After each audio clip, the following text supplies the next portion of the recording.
Türkmenistanyň Lewap vilayetinde Prezident Gurbanly Berdimuhammedowyň saparyna görülýän taýýarlyklar güýçlendirilip, bu çäre bilen bagly döwlet idara kärhanalarynda ýürite ýygnaklar geçirildi. Azatlyk radiosynyň Lewapdaky habarçylarynyň tasdiklamagyna görä, bu ýygnaklar 19 fevralda vilayetyň döwlete degişli idara kärhanalarynyň tasdiqlisinde diýen ýaly geçirilip, Berdimuhammedowy garşy aljak ýa-da onuň geçjek ýolunda janly koridor bolup durjak adamlara artykmaç gürlemezlik tapşyryldy. Çäre gatnaşyk adamlary prezidenti garşy almak üçin duran ýerini artykmaç agdyny açmazlyk, ýagny artyk gürlemezlik tapşyryldy. Adamlaryň gürleýän zatlarynyň dinlenjektigi we munyň hem adamyň özüne hem de onuň işleýän edarasyna problema döredip biljekdigini duýdurdylar. Dip howpsuzlyk ýagdaýlary sebäpli adynyň eferde atlandyrylmasydygyny soran habarçymyz döwlet işgärleriniň onlarçasyna salgylanyp gürrüň berdi. Şeýle dol türkmen lideriniň ýurdun Günnor vilayetyne etjek saparyndan bir gün öň käbir döwlet idara kärhanalarynda işgärleriň giýji işe çykmaly edilendigini hem sözüniň üstüne goşdy.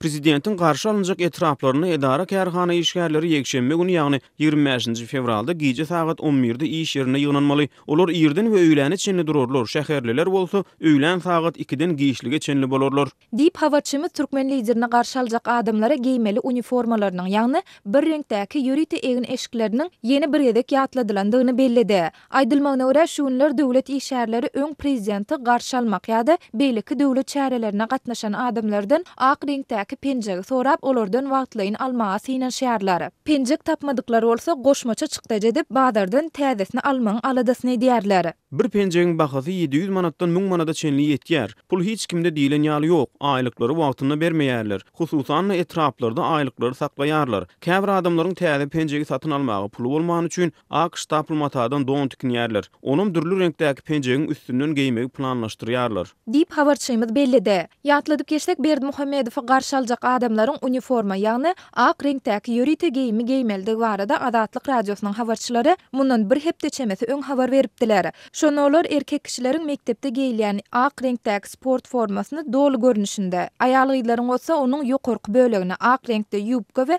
ak kepka ýagny papak giýmeli edilendigini aýdypdylar. Türkmen lideriniň 26 fevralda Lewap etjekdigi aýdylýan saparyna indi bir aýdan gowrak wagt bäri taýýarlyk görülýär. Şeýle-de büdjet işgärleri ýogurlara gatnaşdyrylyp, şäheriň köçelerine täze asfalt düşemek işleri hem geçirilýär. Prezidentin geçmegine garaşylýan köçelerdäki ýaşaýyş jaýlaryň köçe tarapy ak reňke, olaryň üçegi bolsa ýaşyl reňke boýalýar. Azatlyk radiosynyň habarçylary we yerli çeşmeleri türkmen lideriniň Türkmenawatda täze aeroportyň açylyş dawarasyna gatnaşjakdygyny aýdýarlar. Mundan öň prezidentiň ýurdun Günnor vilayetine ýanwar aýynyň ahyrına sapar etjektigi aýdylypdy. Bu saparyň ýyda testirilmeginiň sebäpleriniň Lewapda açyljak täze aeroportyň guruluşynyň gödöňüne tutulan wagtda tamamlanmazlygy bilen baglanşykly bolmagynyň ähtimaldygyny Azatlygyň habarçylary belläpdiler. Türkmen mediasynda ýurdun regionlarynda prezidentiň uly şowhun we şatlyk bilen garşy alynýandygy görkezilse-de, oňa raýatlaryň mejburi gatnaşdyrylmagy şeýle-de bu dawaranyň näçe adamyň iş, okuw we din jalyş wagtyny alýandygy barada hiç dat aýdylmaýar.